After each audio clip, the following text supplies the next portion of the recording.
I remember Chelsea Clinton, I think she was preteen, Dan. We're going to go to Michelle Obama's campaigning in Philadelphia. She's taking the stage. Let's dip in for a little bit. Let's give her a round of applause. Yes. I also want to recognize your U.S. Senate candidate, Katie McKinney. Katie's here. Your U.S. House of Representatives candidate, Dwight Evans. Your candidate for Attorney General, Josh Shapiro. Your state senator, Art Haywood. And City Councilwoman Cindy Bass. I know you all heard from them earlier today, so let's thank them for being here and let's wish them luck on the future. We're going to get a lot of things done. But most of all, I want to thank all of you here at LaSalle University.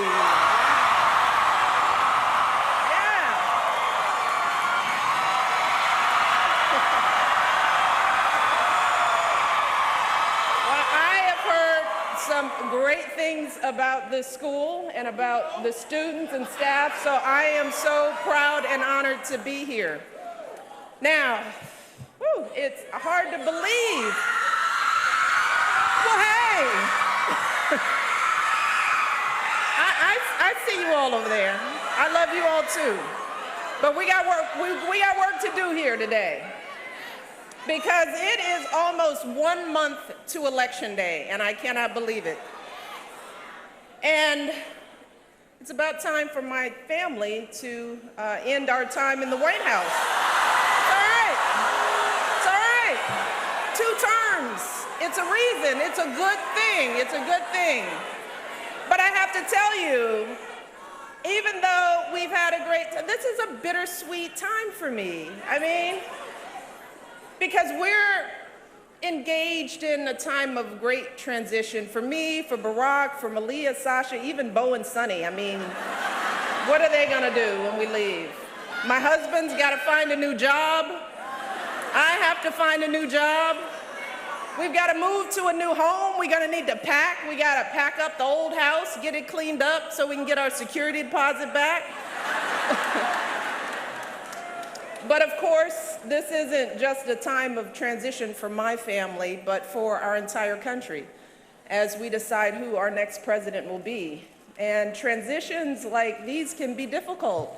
They can involve a lot of uncertainty. We saw that back in 2008 when Barack was first elected.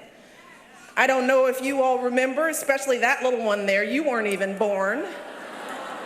But back then, people had all kinds of questions about what kind of president Barack would be. Things like, does he really understand us? Will he protect us? And then, of course, there are those who questioned and continue to question for the past 8 years whether my husband was even born in this country. And let me say, hurtful, deceitful questions deliberately designed to undermine his presidency, questions that cannot be blamed on others or swept under the rug by an insincere sentence uttered at a press conference. Let me take a moment. But during his time in office, I think Barack has answered these questions with the example he set and the dignity he's shown by going high when they go low.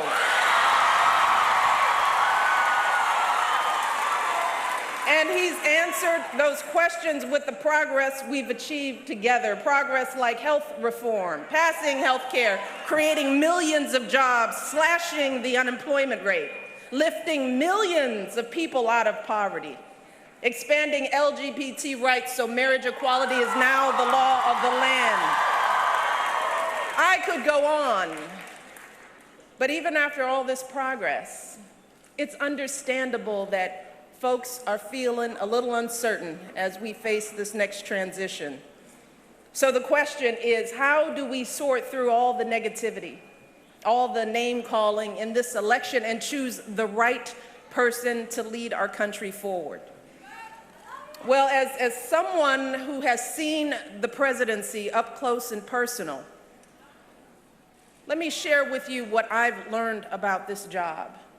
Lessons that seem even more relevant, even more critically important after watching Monday's debate. First and foremost, this job is hard. It is the highest stakes, most 24/7 job you can possibly imagine. The issues that cross a president's desk are never easy. And solutions to persistent systemic challenges are never black and white. I mean, just think about the crises this president has faced these last 8 years. In his first term alone, Barack had to rescue our economy from the worst crisis since the Great Depression. He had to make the call to take out Osama bin Laden, respond to devastating natural disasters like Hurricane Sandy, and so much more. So when it comes to the qualifications we should demand in a president, to start with, we need someone who'll take the job seriously. Someone who will study and prepare so that they understand the issues better than anyone else on their team. And we need someone with superb judgment in their own right, because a president can hire the best advisors on earth, but I guarantee you that 5 advisors will give 5 different opinions. And it is the president and the president alone who always has to make the final call. We also need someone who is steady and measured, because when making life or death, war or peace decisions, a president just can't pop off or lash out irrationally. No, we need an adult in the White House, I guarantee you. And finally, we need someone who is compassionate, someone who will be a role model for our kids, someone who's not just in this for themselves, but for the good of this entire country, all of us. See, at the end of the day, as I've said before, the presidency doesn't change who you are, it reveals who you are. And the same is true of a presidential campaign. U.S. presidential campaigns are very long, nearly 2.5 years or half of one presidential term. Just think about that. So if a candidate is erratic and threatening, if a candidate traffics in prejudice, fears, and lies on the campaign trail, if a candidate thinks that not paying taxes makes you smart, or that it's good business when people lose their homes, if a candidate regularly and flippantly makes cruel and insulting comments about women, about how we look, how we act, well, sadly, that's who that candidate really is. All right, That Michelle is the Obama kind on the of campaign president trail there they will in be. Philadelphia, one of 2 stops in Pennsylvania today, both on college campuses. Pretty tough language for Donald Trump there. If a candidate says thinks not paying his taxes is smart, she talked about that. If he says insensitive things about women, and she also said, she in an earlier college speech a few weeks ago talked about him being without mentioning his name, saying he was part of the birther controversy. But she said today you can't get away with a quote insincere sentence uttered at a press conference. That a reference to the very short. It was 39 seconds in which Donald Trump finally said, okay, fine, Barack Obama was born in the United States. Tougher language from the First Lady, who used to say she didn't like campaigning. Seems like she's having fun there.